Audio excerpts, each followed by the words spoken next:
وہ منظر بھی دنیا نے دیکھا کہ حضور کے مبارک کندھوں پر حسین ابن علی بیٹھے ہیں اور حضور کی زلفوں کو پکڑا ہوا ہے. تو حضرت عمر رضی اللہ تعالیٰ عنہ دیکھ کے کہتے ہیں واہ واہ کیسی سواری میسر آئی حسین ابن علی کو.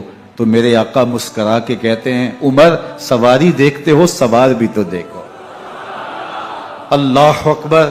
حضرت اسامہ بن زید بن حارثہ رضی اللہ تعالیٰ عنہ فرماتے ہیں رات کا ایک پہر گزر گیا اور مجھے حضور سے کوئی کام تھا. میں آقا کریم کی خدمت میں حاضر ہوا, در دولت پہ دستک دی. حضور تشریف لائے تو چادر اوڑی تھی, بکل کی ہوئی تھی میرے حضور نے. تو میں نے اپنی حاجت کہی تو حضور نے میری حاجت پوری کر دی. لیکن ایک منظر میں نے دیکھا کہ حضور نے جو چادر کی بکل فرمائی تھی اس کے اطراف میں پہلوؤں میں ابھار تھے جس طرح اندر کوئی ہو. مجھ سے نہ رہا گیا, میں نے پوچھ لیا.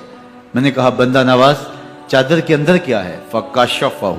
تو حضور نے چادر کو کھول دیا. فائز الحسن والحسین علی ورکہ. تو کہتے ہیں میں نے اپنی آنکھوں سے دیکھا ایک پہلو سے امام حسین لپٹے ہوئے تھے, ایک پہلو سے امام حسن لپٹے ہوئے تھے. فرمایا یہ میرے بیٹے ہیں, یہ میری بیٹی کے بیٹے ہیں. اے اللہ میں ان سے پیار کرتا ہوں, تو بھی ان سے پیار کر, جو ان سے پیار کرے اس سے بھی پیار کر. ان کی محبت کا درس دیا, ان کے پیار کا سبق پڑھایا. کہا ان سے پیار کرنے والا میرے سے پیار کرنے والا ہے, ان سے بغض رکھنے والا میرے سے بغض رکھنے والا ہے. ان کی تکلیف حضور کو بے چین کر دیتی تھی.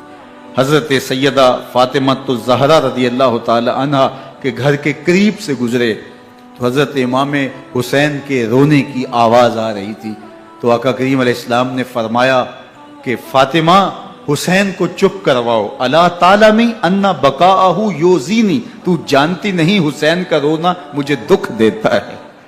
حسین ابن علی کو حضور رونے نہیں دیتے تھے, ان کو دکھی نہیں ہونے دیتے تھے, کیونکہ رسول اللہ صلی اللہ علیہ وسلم جانتے تھے کہ یہ کتنے دکھ سہے گا, کتنی تکلیفوں سے گزرے گا اور کتنے مصائب سہے گا.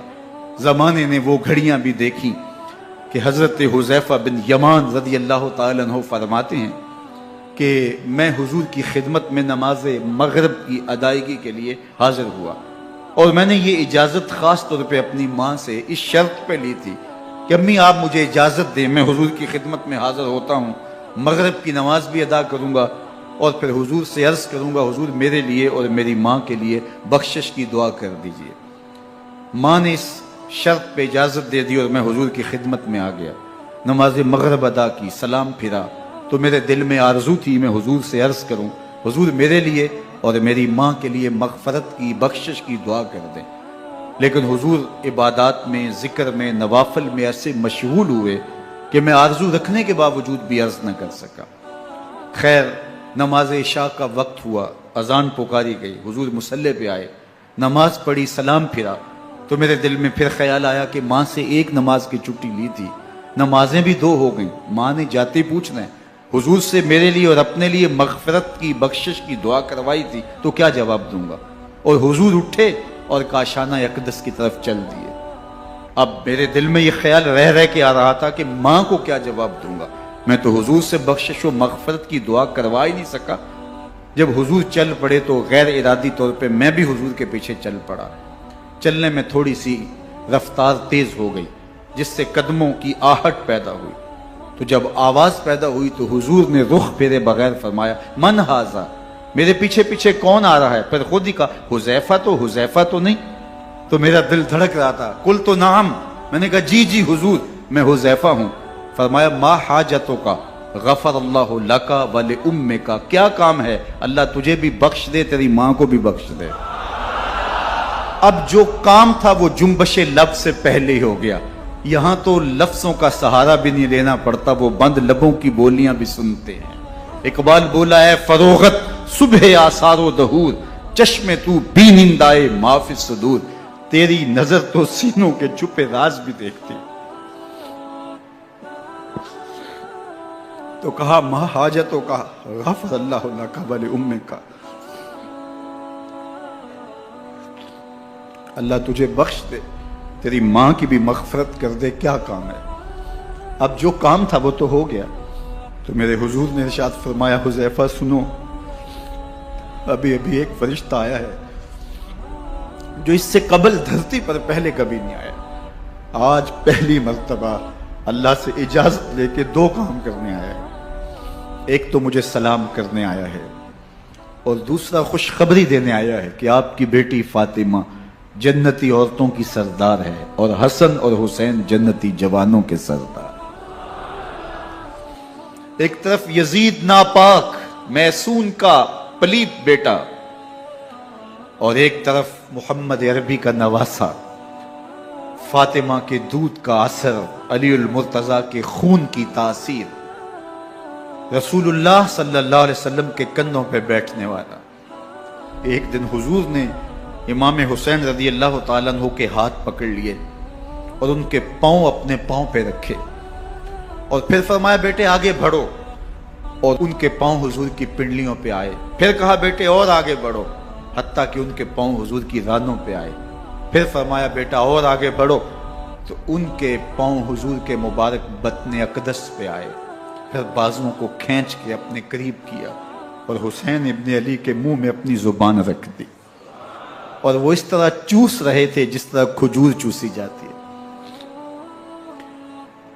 تو اللہ کے محبوب علیہ السلام نے حسین ابن علی کو اپنی زبان کا لعاب دہن دے کر کے، وہ شیر رحمت دے کر کے، وہ کوثر و تسلیم سے پاکیزہ تر آب رحمت عطا کر کے ان کی ہمیشہ کے لیے پیاس بجھا دی، تاکہ کل کربلا کے تپتے ہوئے ریگزار میں حسین ابن علی کو پیاس کی شدت تنگ نہ کرے اور پائے استقلال میں لغزش نہ آنے پائے۔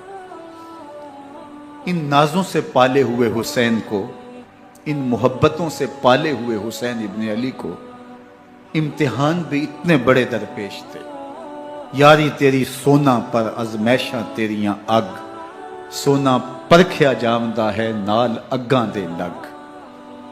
جتنا بڑا شخص ہوتا ہے اتنی آزمائشیں بھی بڑی ہوتی ہیں۔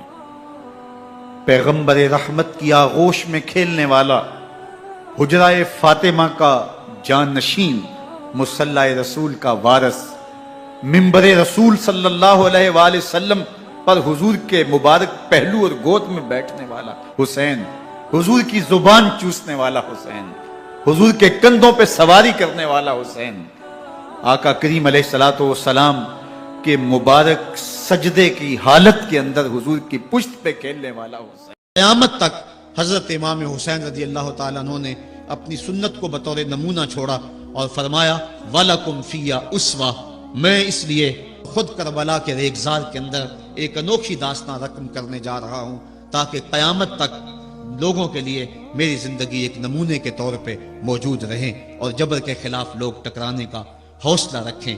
حضرت امام حسین رضی اللہ تعالی عنہ نے کربلا کی اس دوپہر کے اندر جو عظیمت کی داستان رقم کی، اور جس طرح جبر کے سامنے پوری قوت سے سینہ تان کے کھڑے ہو گئے، 22,000 افراد کے سامنے تنہا شخص کا ڈٹ جانا یہ کوئی تماشا نہیں ہے۔ 72 افراد کے زخم کلیجے پہ موجود ہیں، اور اپنے بھائیوں، بیٹوں، بھتیجوں اور بھانجوں کے لاشیں اٹھا اٹھا کے آپ خیموں تک لا چکے ہیں۔ آپ کے ہاتھوں کے اندر علی اصغر دم توڑ چکے ہیں، اور جوان علی اکبر آپ اس کو اٹھا کے خیمے تک لا آئے ہیں۔ تو اتنی جرأت اور اتنی پامردی کے ساتھ 71 لاشیں لائن کے اندر پڑے ہیں۔ گھر میں ایک میت ہو جائے سارا شہر سنبھالا دینے والا ہوتا ہے، پھر بھی دکھ نہیں تھمتا۔ کہتے ہیں چھوڑ دو، اس کا کلیجہ کٹ گیا ہے، اس کا جوان رخصت ہو گیا ہے، اس کے سینے کا چین لٹ گیا ہے، سلام کرو حسین ابن علی کو۔ 71 لاشیں لائنوں میں لگے ہوئے ہیں، بے گور و کفن لاشیں پڑے ہوئے ہیں، اور ادھر خیمے کے اندر پردہ داروں کہ پردے کا بھی لحاظ ہے۔ لیکن پھر جب گھوڑے کی زین کو کس کے میدان کربلا میں نبی کا نواسا نکلا، جب 3 دن کا پیاسا کربلا کے ریگزار کے اندر، میدان کربلا کے اندر ذوالفقار تلوار لہراتا ہوا آیا، شبیہ رسول، رسول کریم کی تصویر جب میدان کربلا میں حضرت امام حسین تلوار کو لہراتے ہوئے آئے تو آواز آ رہی تھی، یہ کون ذی وقار ہے، یہ کون شاہ سوار ہے، لباس ہے پھٹا ہوا، لخت لخت کٹا ہوا، تمام جسم نازنی چھدا ہوا کٹا ہوا، پھر بھی ہے ڈٹا ہوا، یہ نبی کا نور عین ہے، یہ بال یقین حسین ہے۔ تو حضرت امام حسین رضی اللہ تعالیٰ عنہ نے کس انداز کے ساتھ جبر کے خلاف پوری قوت سے کھڑے ہو کر کے دنیا کے سامنے اپنا اسوہ رقم کیا، اور گھوڑے کی زین سے جب فرش زمین کی طرف آئے، حضرت امام حسین رضی اللہ تعالیٰ عنہ کا آخری وقت سر جو تھا وہ سجدے میں تھا، اور سجدے کی حالت کے اندر دست قاتل نے سر حسین کو تن حسین سے الگ کیا۔ یہ دنیا کے سامنے حضرت امام نے اپنا اسوہ رکھا کہ یہی تو پیغام میں دینے آیا ہوں، یہی تو جو ہے وہ تحریر میں نے کربلا کی ریت پر اپنے خون سے رقم کرنی تھی کہ یہ سر کٹ سکتا ہے لیکن جھکے گا تو صرف اپنے مالک کی چوکٹ پہ جھکے گا، یزید کے سامنے یہ سر جھک نہیں سکتا ہے۔ تو حضرت امام حمام رضی اللہ تعالیٰ عنہ نے کربلا کے تپتے ہوئے ریگزار میں جب 72-73 لاشیں خیموں کے سامنے پڑے تھے اور اتنے زخم کلیجے پہ تھے، راوی کہتا ہے کہ جب آپ کی قمیض اتاری گئی تو 113 سوراخ اس میں تیروں کے تھے، 33 زخم نیزوں کے تھے، 34 گھاؤ تلواروں کے تھے، اتنے زخم جسم کے اندر، اور جسم چور ہے زخموں سے۔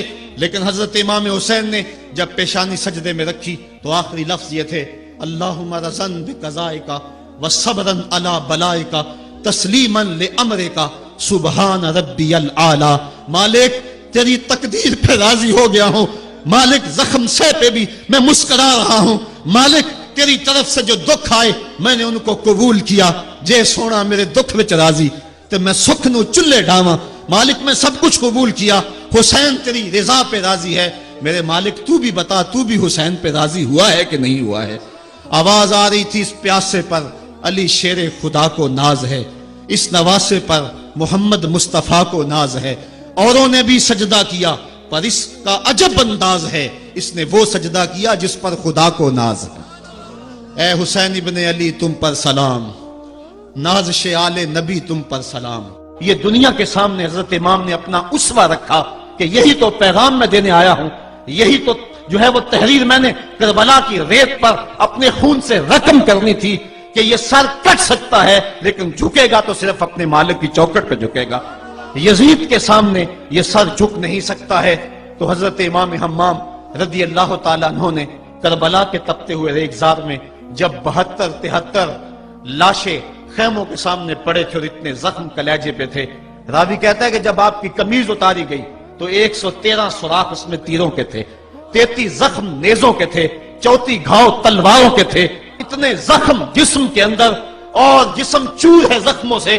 لیکن حضرت امام حسین نے جب پیشانی سجدے میں رکھی تو آخری لفظ یہ تھے، اللہم رضن بقضائک وصبرن علی بلائک تسلیما لامرک سبحان ربی العالی۔ مالک تیری تقدیر پہ راضی ہو گیا ہوں، مالک زخم سے پہ بھی میں مسکرا رہا ہوں، مالک تیری طرف سے جو دکھ آئے میں نے ان کو قبول کیا، جے سونا میرے دکھ وچ راضی تے میں سکھ نو چلے ڈاواں، مالک میں سب کچھ قبول کیا، حسین تیری رضا پہ راضی ہے، میرے مالک تو بھی بتا تو بھی حسین پہ راضی ہوا ہے کہ نہیں ہوا ہے۔ آواز آ رہی تھی اس پیاسے پر علی شیر خدا کو ناز ہے، اس نواسے پر محمد مصطفیٰ کو ناز ہے، اوروں نے بھی سجدہ کیا پر اس کا عجب انداز ہے، اس نے وہ سجدہ کیا جس پر خدا کو ناز ہے۔ اے حسین ابن علی تم پر سلام، نازش آل نبی تم پر سلام۔ آج لہجہ بھی دم توڑ رہا ہے اور سورج بھی درد غروب سے زرد ہو رہا ہے، وقت کے دامن میں گنجائش نہیں کہ میں اس مضمون کو چھیڑوں، آؤ ہم سلام کرتے ہیں۔ یہ سورج سامنے چمک رہا ہے، میں یہاں بیٹھا سوچ رہا تھا کہ ہم نے تو نہیں دیکھا، اے سورج دوپہر کا وہ منظر تم نے تو دیکھا تھا جب کربلا میں حسین کا سر کٹا تھا، جب گھر لٹا تھا، جب خیموں کو آگ لگی تھی، جب سکینہ رو رہی تھی، اور جب گھوڑا خالی پلٹا تھا اور سکینہ پوچھتی تھی گھوڑے تو خالی آ گیا ہے، حسین کہاں چھوڑ آیا ہے۔ آج یہ سورج یہ چمک چمک کے وہ ہمیں کہانی سنا رہا ہے اور ہمیں پیغام دے رہا ہے کہ نبی کے نام پہ حسین نے تو سر کٹا دیا۔ آج تم کہتے ہو دین پہ چلنا بڑا مشکل ہے، تم شور ڈال رہے ہو، جن کے لیے مسجدوں میں قالین بچھے ہوئے ہیں، گرم پانی دستیاب ہے اور ان کے لیے مسجدوں میں آسائشیں موجود ہیں، اور پھر بھی وہ کہتے ہیں دین پہ چلنا بڑا مشکل ہے۔ ذرا دیکھو حسین ابن علی کو سجدے میں سر رکھ کے، پیشانی رب کے حضور رکھ کے، حسین ابن علی کہہ رہے ہیں مالک میں سر کٹا کے بھی تیرے حضور حاضر ہوں، اور تجھ پہ راضی ہوں، تو بھی بتا کہ تو بھی حسین پہ راضی ہے یا نہیں ہے۔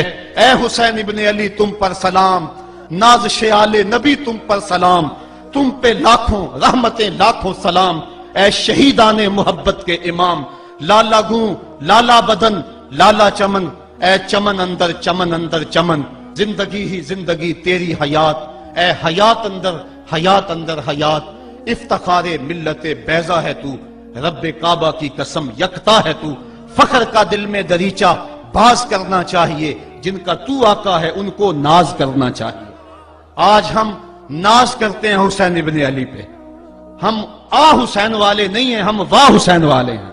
واہ حسین تیری عظمت کو سلام، اتنے زخم کلیجے پہ ہو تو کھڑا نہیں ہوا جاتا، لیکن جبر کے خلاف کتنی قوت سے کھڑا ہے۔ حسین ابن علی نے اپنا نمونہ لوگوں کے سامنے رکھنا تھا، تو اقبال کہتا ہے سرخ رو عشق غیور از خون او، شوخی این مصرع از مضمون او۔ یزید مٹ گیا، یزید کا نام مٹ گیا، اس کا تشخص مٹ گیا، حسین کل بھی زندہ تھا، حسین آج بھی زندہ ہے۔ مرتا تو وہ ہے جس کی فکر مر جائے، مرتا تو وہ ہے جس کا نسب العین مر جائے، مرتا تو وہ ہے جس کا مشن ختم ہو جائے۔ حسین کا نسب العین زندہ، حسین کی فکر زندہ، حسین کا مشن زندہ، حسین زندہ، حسین کا نانا بھی زندہ۔ آج بھی ہزاروں کروڑوں اربوں انسان حسین کا نام لے کے جی رہے ہیں۔ میں کہتا ہوں اگر کوئی یزید کا نام بھی لیتا ہے تو وہ سر جھکا کے دیتا ہے۔ کیسا تمہارا لیڈر ہے جس کا نام لیتے ہوئے بھی تمہیں شرم آتی ہے؟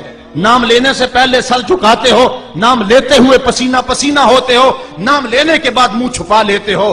تمہیں اپنے قائد اور اپنے لیڈر کا نام لیتے بھی شرم آتی ہے، اور جب ہمارے لبوں پہ نام حسین آتا ہے ہمارا قد اونچا ہو جاتا ہے، ہمارا سر فخر سے بلند ہو جاتا ہے۔ فخر کا دل میں دریچہ باز کرنا چاہیے، جن کا تو آقا ہے ان کو ناز کرنا چاہیے۔ تو حسین ابن علی نے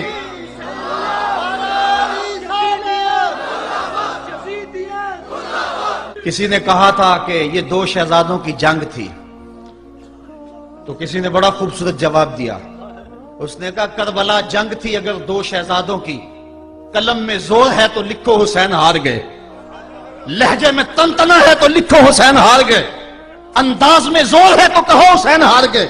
زمانہ کل بھی کہتا تھا، زمانہ آج بھی کہتا ہے، حسین کل بھی جیتا تھا، حسین آج بھی جیتا ہے۔ جب حضرت امام حسین رضی اللہ تعالیٰ عنہ کا سر انور کاٹ لیا گیا اور خولی بن یزید نے نیزے کی نوک پہ اس کو رکھا، ویسے رخ سر کا زمین کی طرف سے تھا، کسی نے کیا خوب کہا، باں کے سر نیزے پہ اور سوئے زمین ہے روح، یعنی سجدہ ثانی کی ہے آرزو۔ رکعت کے دو سجدے ہوتے ہیں، ایک سجدہ ہوا تھا کہ سر انور جدا کر لیا گیا، جب نیزے کی نوک پہ تھا سر تو رخ زمین کی طرف سے تھا۔ شاعر کہتا ذرا غور سے دیکھو سر حسین کیا کہہ رہا ہے، سر حسین کی پیشانی زمین کی طرف ہے، پیشانی میں دوسرے سجدے کی آرزو مچل رہی ہے۔ تو جب امام حسین کا سر خولی نے نیزے کی نوک پہ چڑھایا، اس نے تو یہ کہنا چاہا تھا کہ ہم فتح یاب ہوئے اور دیکھو ہم نے سر کاٹ لیا۔ کسی نے کہا ذرا غور سے دیکھو یہ تو سر کٹ کے بھی سر بلند ہے، یہ سر کٹ گیا پھر بھی سر بلندی نہیں گئی ہے، اس کا بانک پن پھر بھی نہیں گیا ہے۔ حسین کا سر کل بھی اونچا تھا، حسین کا سر آج بھی اونچا ہے، اس کا نام زندہ، اس کا پیغام زندہ، اس کی فکر زندہ۔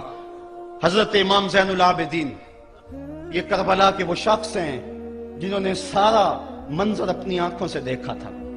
اتنے دکھ کسی کو نہیں پہنچے جتنے زینب اور زین العابدین کو پہنچے ہیں۔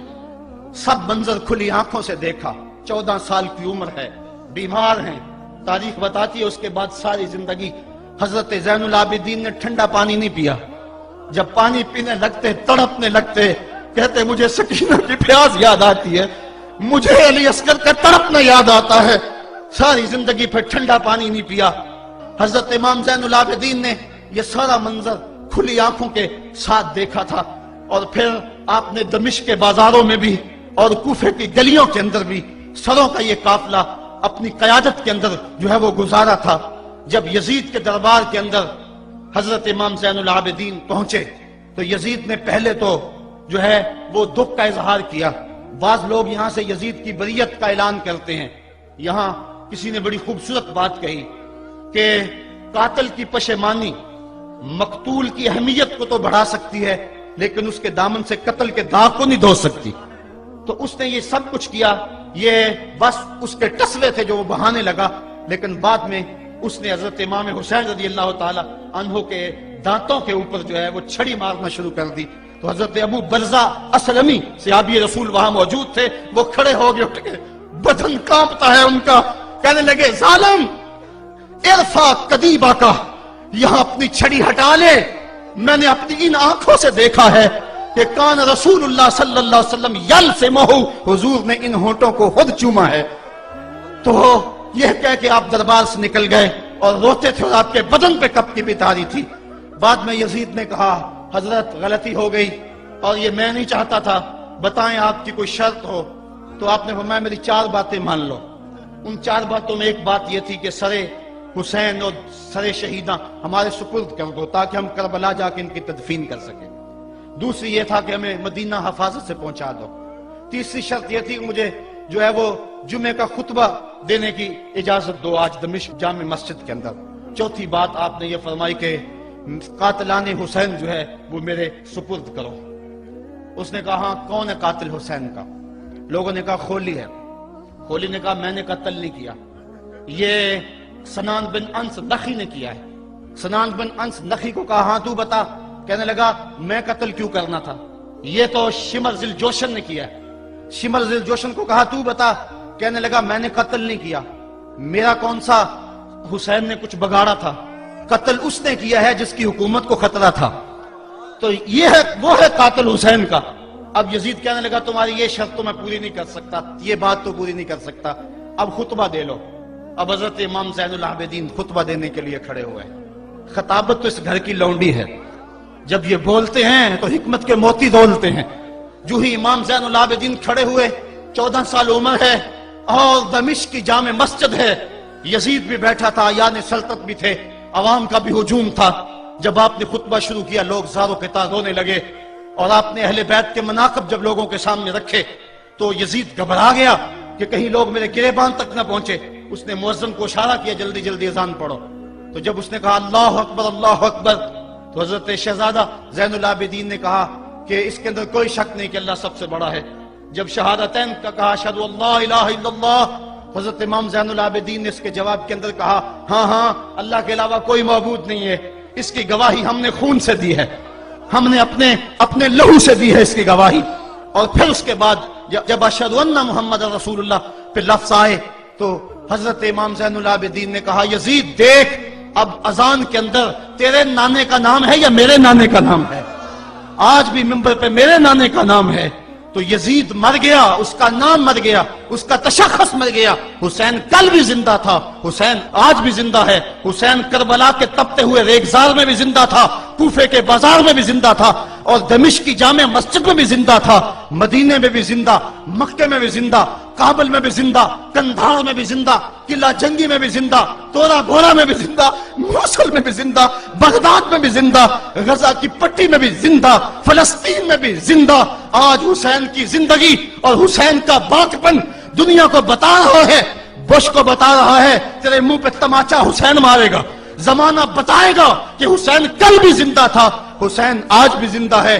حسین کی فکر لے کے اٹھو اور پوری دنیا پہ چھا جاؤ اور زمانے کو بتاؤ کہ ہم حسین ابن علی کے سپاہی ہیں۔